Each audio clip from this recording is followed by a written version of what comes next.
சுற்றி சூழல் விழிப்புணர்வு செய்திகள்.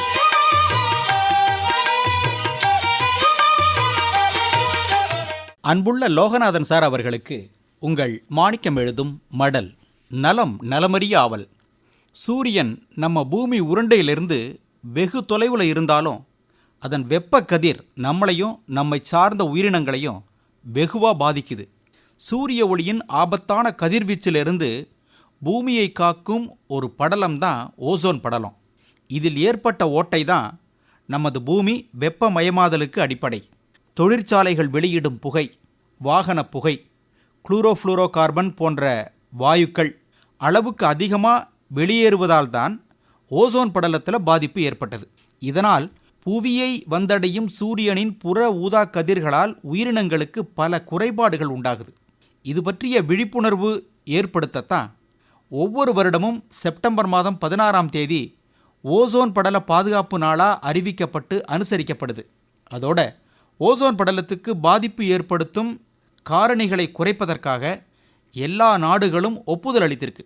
இப்படி தீர்மானம் போடுறது, பேப்பரில் எழுதி கையெழுத்து போடுறதெல்லாம் பத்தாது, செயலில் இருக்கணும். காரக்பூர் ஐஐடியில் ஒரு 40 ஆண்டு காலம் செய்த ஆய்வின்படி ஓசோன் படலத்தில் ஏற்பட்ட பாதிப்புகள் குறைஞ்சிருக்குன்னு கண்டுபிடிச்சிருக்காங்க. தற்போது ஐக்கிய நாடுகள் சபை ஓர் அறிக்கை வெளியிட்டிருக்கு. அதில் ஓசோன் படலத்தில் ஏற்பட்டிருந்த பாதிப்புகள் மெதுவாக வரக்கூடிய காலங்களில் சரியாயிடும். உலக வெப்பமயமாதலால் வேகமாக உருகி வரும் அண்டார்டிக் பகுதி 2060ஆம் ஆண்டுக்குள் பழைய நிலையை அடைஞ்சிரும்னு சொல்லப்படுது. இதை நினச்சி நம்ம சௌகரியத்துக்கு எதை வேணும்னாலும் எப்படி வேணும்னாலும் செய்யலாம் இருக்கலாம்னு மனுஷன் தரிகட்டு ஓடக்கூடாது. நமக்குன்னு சில பல கட்டுப்பாடுகளை ஏற்படுத்திக்கணும். எங்கே போனாலும் வந்தாலும் நாம் இருக்கும் சூழலை பாதுகாப்பாக வச்சுக்கணும். அதற்கு எந்த பாதிப்பும் ஏற்படாத வண்ணம் பார்த்துக்கணும். எந்த தீய செயலையும் செய்யக்கூடாது. கோடை காலம் விடுமுறை நாட்களில் வெளியூர்களுக்கு போவோம், சுற்றுலாத்தலங்களுக்கு போய் வருவோம். அப்படி போய் வரும்போது அந்த பகுதியும் நம்ம பகுதி தான்னு நினச்சி சுத்தபத்தமாக வச்சுக்கணும். இறைவனின் படைப்பில் எத்தனையோ அழகான விஷயங்கள், பாய்ந்து செல்லும் ஆறுகள், பறந்து விரிந்த கடல், மலைக்காடுகள், மண்ணின் வளங்கள், குகைகள், கோட்டைகள் எல்லாத்தையும் ஒரே இடத்துல பார்க்க முடியாது. பல இடங்களுக்கு பயணம் போய் தான் பார்க்க முடியும். சுற்றுலா என்பதும் ஒரு கலை. பொழுதுபோக்குடன் மிகுந்த பயனையும் தரவல்லது. புது புது அனுபவங்கள் பெற முடியும். நமது அறிவை மென்மேலும் வளர்த்து கொள்ள சுற்றுலா உதவுது. லோகநாதன் சார், சமீபத்தில் நீங்கள் கூட அந்தமான் தீவுகளுக்கு போயிட்டு வந்தீங்க.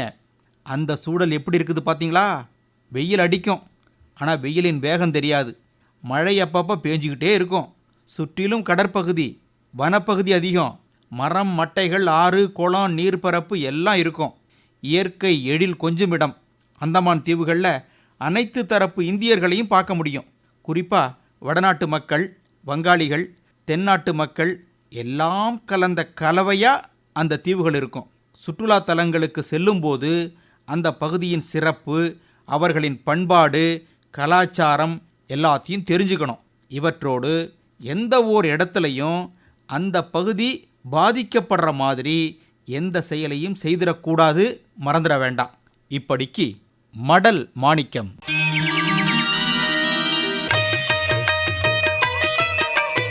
நம்மை சுற்றி சூழல் விழிப்புணர்வு செய்திகள் கேட்டீர்கள்.